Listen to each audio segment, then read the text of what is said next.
मधुबन के बाबा,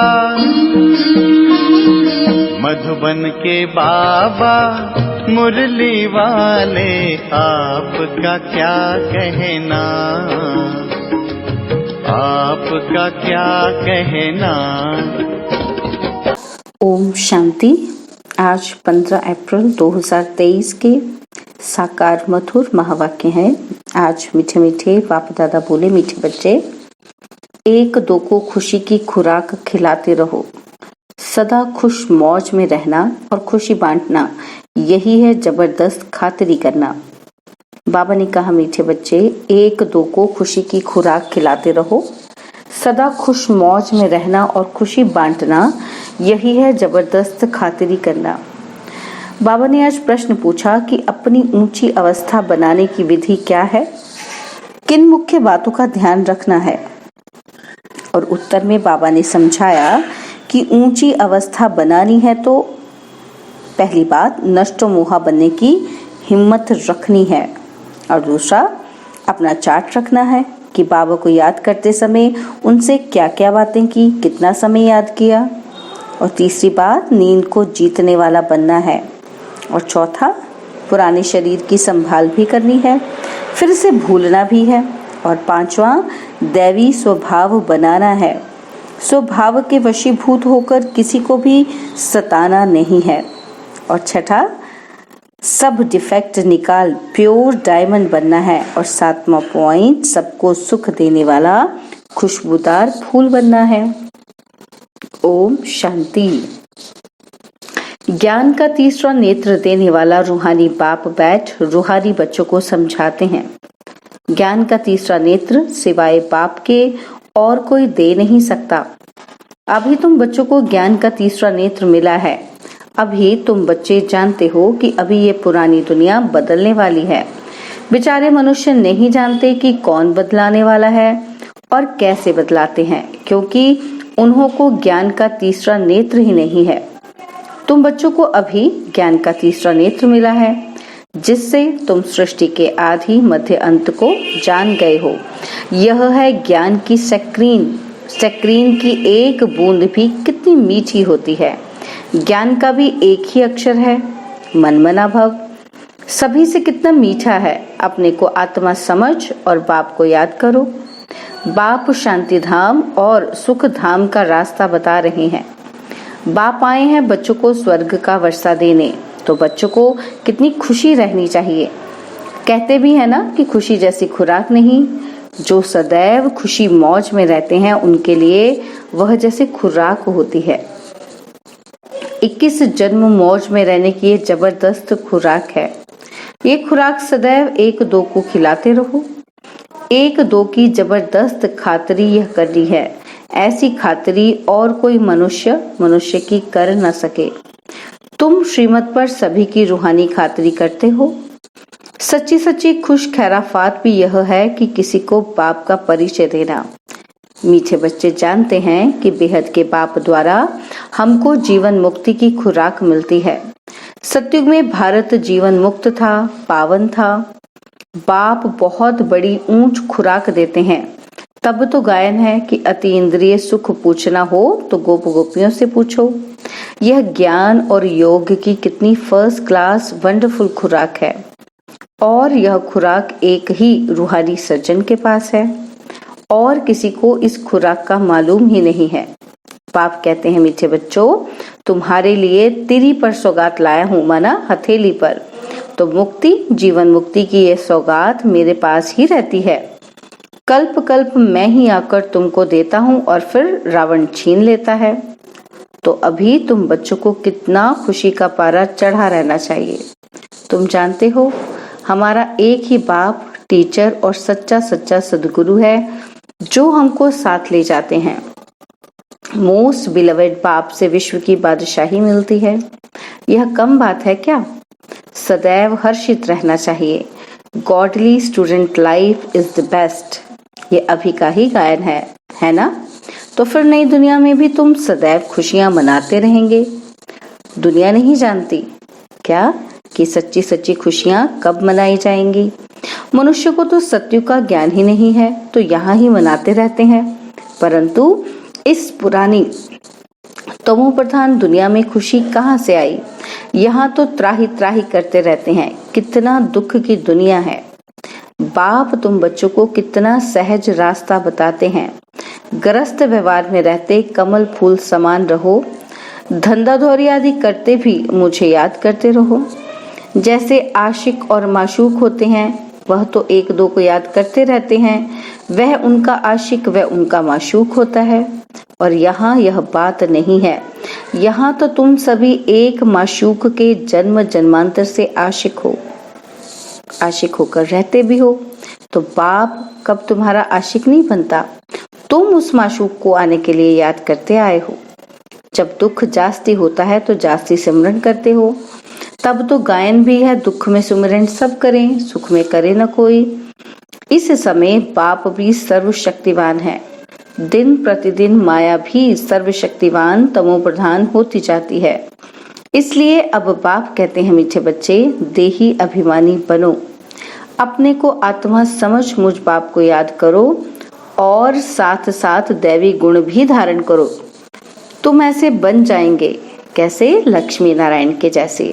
इस पढ़ाई में मुख्य बात है ही याद की। ऊंच ते ऊंच बाप को बहुत प्यार स्नेह से याद करना चाहिए। वह ऊंच ते ऊंच बाप ही नई दुनिया स्थापन करने वाला है। बाप कहते हैं कि मैं आया हूं तुम बच्चों को विश्व का मालिक बनाने।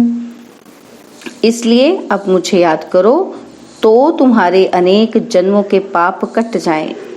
पतित पावन बाप कहते हैं कि तुम बहुत पतित बन गए हो, इसलिए अब तुम मुझे याद करो तो तुम पावन बन और पावन दुनिया का मालिक बन जाएंगे। पतित पावन बाप को ही बुलाते हैं ना। अब बाप आए हैं तो जरूर पावन बनना पड़े। बाप दुख हरता सुख करता है।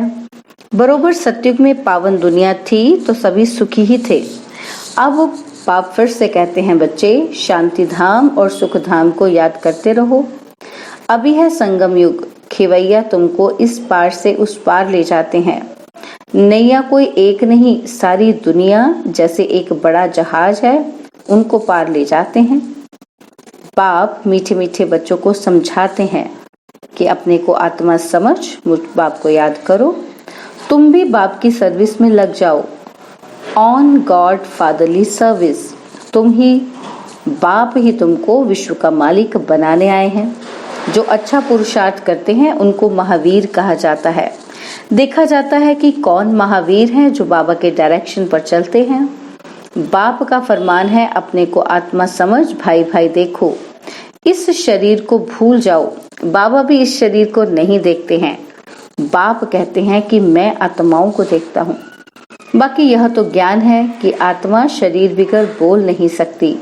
मैं भी इस शरीर में आया हूँ, लोन लिया हुआ है। शरीर के साथ ही आत्मा पढ़ सकती है। बाबा की बैठक यहाँ है। यह है अकाल तख्त। आत्मा अकाल मूर्त है। आत्मा कभी छोटी बड़ी नहीं होती है, शरीर छोटा बड़ा होता है। जो भी आत्माएं हैं उन सभी का तख्त यह भ्रिकुटी का बीज है। शरीर तो सभी के भिन्न भिन्न होते हैं। किसी को अकाल तख्त पुरुष का है और किसी का अकाल तख्त स्त्री का है और किसी का अकाल तख्त बच्चे का है। बाप बैठ बच्चों को रूहानी ड्रिल सिखलाते हैं। जब कोई से बात करो तो पहले अपने को आत्मा समझो। हम आत्मा फलाने भाई से बात करते हैं। बाप का पैगाम देते हैं कि शिव बाबा को याद करो। याद से ही जंग उतरनी है। सोने में जब अलाय पड़ती है तो बाबा कहते हैं, सोने में जब अलाय पड़ती है तो सोने की वैल्यू कम हो जाती है। और तुम आत्माओं में भी जंग पड़ने से तुम वैल्यूलेस हो गए हो। अब फिर पावन बनना है। तुम आत्माओं को अब ज्ञान का तीसरा नेत्र मिला है। उस नेत्र से अपने भाइयों को देखो। भाई भाई को देखने से कर्मेंद्रियां कभी चंचल नहीं होंगी। राज भाग लेना है, विश्व का मालिक बनना है तो ये मेहनत करो। भाई भाई समझ सभी को ज्ञान दो तो फिर ये टेव पक्की हो जाएगी। सच्चे सच्चे ब्रदर्स तुम सभी हो। बाप भी ऊपर से आए हैं, तुम भी आए हो। बाप बच्चों सहित सर्विस कर रहे हैं। सर्विस करने की हिम्मत देते हैं। हिम्मते मर्दा तो ये प्रैक्टिस करनी है। हिम्मते मर्दा तो मददे बाप। तो बाबा कहते यही प्रैक्टिस करनी है। मैं आत्मा भाई को पढ़ाता हूँ, आत्मा पढ़ती है ना, इसको स्पिरिचुअल नॉलेज कहा जाता है, जो रूहानी बाप से ही मिलती है। संगम पर ही बाप आकर ये नॉलेज देते हैं, क्या कि अपने को आत्मा समझो। तुम नंगे आए थे और फिर यहाँ शरीर धारण कर तुमने 84 जन्म पाठ बजाया है, अब फिर वापस चलना है। इसलिए अपने को आत्मा समझ भाई भाई की दृष्टि से देखना है। यह मेहनत करनी है, अपनी मेहनत करनी है, दूसरे में हमारा क्या जाता है ना। तो चैरिटी बिगिंस एट होम, अर्थात पहले खुद को आत्मा समझ फिर भाइयों को समझाओ तो अच्छी रीति तीर लगेगा। यह जौहर भरना है, मेहनत करेंगे तभी ऊंच पद पाएंगे। कुछ सहन भी करना पड़ता है। कोई उल्टी सुल्टी बात बोले तो तुम चुप रहो। तुम चुप रहेंगे तो फिर दूसरा क्या करेगा। ताली तो 2 हाथ से बजती है, एक ने मुख की ताली बजाई, दूसरा चुप कर दे तो वो आप पे ही चुप हो जाएंगे। ताली से ताली बजने से आवाज हो जाता है।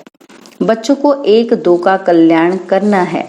बाप समझाते हैं, बच्चे सदैव खुशी में रहना चाहते हो तो मन मना भव, अपने को आत्मा समझ बाप को याद करो। भाइयों की तरफ देखो, आत्माओं की तरफ देखो और भाइयों को भी ये नॉलेज दो। यह टेव अर्थात आदत पड़ जाने से फिर कभी क्रिमिनल आई धोखा ही नहीं देगी। ज्ञान के तीसरे नेत्र से तीसरे नेत्र को देखो तो बाबा भी तुम्हारी आत्मा को ही देखते हैं। कोशिश यह करनी है कि सदैव आत्मा को ही देखें, शरीर को देखें ही नहीं। योग कराते हो तो भी अपने को आत्मा समझ भाइयों को देखते रहेंगे तो सर्विस अच्छी होगी। बाबा ने कहा है भाइयों को समझाओ। भाई सभी बाप से वर्षा लेते हैं। यह रूहानी नॉलेज एक ही बार तुम ब्राह्मण बच्चों को मिलती है। तुम ब्राह्मण हो फिर देवता बनने वाले हो। इस संगम युग पर थोड़े छोड़ेंगे, नहीं तो पार कैसे जाएंगे, कूदेंगे थोड़ी। ये वंडरफुल संगम युग है, तो बच्चों को रूहानी यात्रा पर रहने की आदत डालनी है। तुम्हारे ही फायदे की बात है। बाप की शिक्षा भाइयों को देनी है।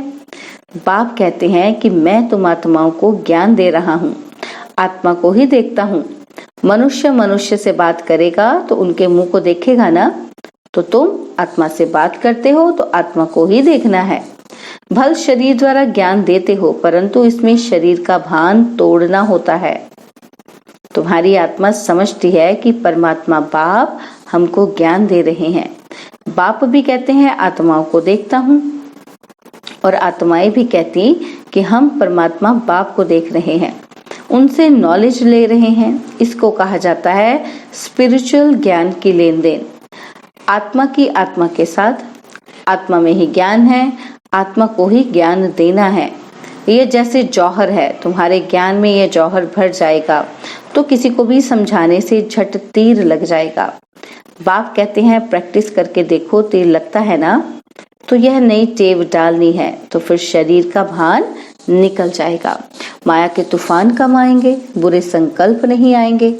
जब सेवा में बिजी रहेंगे तो क्या होगा, माया नहीं आएगी ना, तो क्रिमिनल आई भी नहीं रहेगी। हम आत्मा ने 84 का चक्र लगाया, अब नाटक पूरा होता है। अब बाबा की याद में रहना है। याद से ही तमो प्रधान से सतो प्रधान बन, सतो प्रधान दुनिया के मालिक बन जाएंगे। कितना सहज है। बाप जानते हैं कि बच्चों को ये शिक्षा देना भी मेरा पाठ ही है। कोई नई बात नहीं, हर 5000 वर्ष बाद हमको आना होता है। बाबा कहते मैं बंधायमान हूँ, बच्चों को बैठ समझाता हूँ कि मीठे बच्चे रूहानी याद की यात्रा में रहो तो अंतमति सुगति हो जाएगी। यह अंतकाल है ना, मामेकम याद करो तो तुम्हारी सदगति हो जाएगी। याद की यात्रा से पाया मजबूत हो जाएगा। यह देही अभिमानी बनने की शिक्षा एक ही बार तुम बच्चों को मिलती है। कितना वंडरफुल ज्ञान है। बाबा वंडरफुल है तो बाबा का ज्ञान भी वंडरफुल है, जो और कोई बता ही ना सके। यह है तुम ब्राह्मणों का सर्वोत्तम ऊंच ते ऊंच कुल। इस समय तुम्हारा जीवन अमूल्य है, इसलिए इस शरीर की भी संभाल करनी है। तमोप्रधान होने के कारण शरीर की आयु भी कम होती गई है। अब तुम जितना योग में रहेंगे उतना आयु बढ़ेगी। तुम्हारी आयु बढ़ते बढ़ते 150 वर्ष हो जाएगी सत्युग में। इसलिए शरीर की भी संभाल करनी है। ऐसे नहीं कि ये तो मिट्टी का पुतला है, कहाँ ये खलास हो जाए। नहीं, इनको जीते जी रखना है। यह अमूल्य जीवन है ना, तो कोई बीमार होते हैं तो उनसे तंग नहीं होना चाहिए। उनको भी बोलो शिव बाबा को याद करो। जितना याद करेंगे उतना उनके पाप कटते जाएंगे। उनकी सर्विस करनी चाहिए। जीता रहे, शिव बाबा को याद करता रहे। बच्चों में नष्टा मोहा बनने की भी हिम्मत चाहिए। फट से नष्टो मोहा हो जाना चाहिए। बेहद का बाप मिला है तो उनसे पूरा वर्षा लेना है। बाबा ने बच्चों को समझाया है कि चार्ट रखो। बाबा को याद करने समय बाबा से क्या बातें की, कितना बाबा की महिमा की, भोजन पर कितना समय याद किया फिर भूल गया। अपनी अवस्था को ऊंच बनाना बहुत जरूरी है। नींद को जीतने वाला बनना है।